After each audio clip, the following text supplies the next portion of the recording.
Tunda.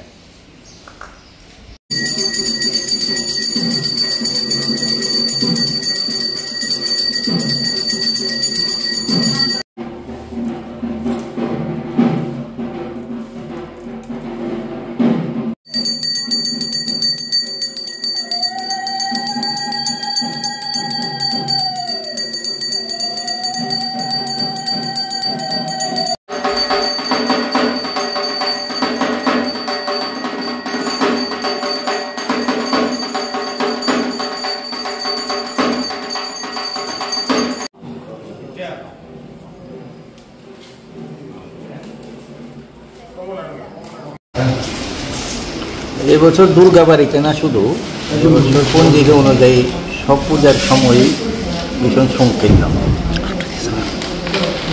যেরকম কালকে সকাল 7:29 সপ্তমী লেগেছে, সেটা আজকে সকাল 7:24 পর্যন্ত সপ্তমী তিথিটা থাকবে। তো যেহেতু শুক্লপক্ষের তিথিতে পুজোগুলি সূর্য উদয়ের পরে যে তিথিটা থাকে সেই সময়, সেই অনুসারে সপ্তমী পুজো আজকে হবে। 7:24 পরে সপ্তমী শেষ, কালকে 6:24 হবে মহা অষ্টমী পুজো। 6:24 পরে হবে সন্ধি পুজো, 6:24 থেকে 7টার মধ্যে। 7টার পরে শুরু হবে মায়ের মহানবমী পুজো।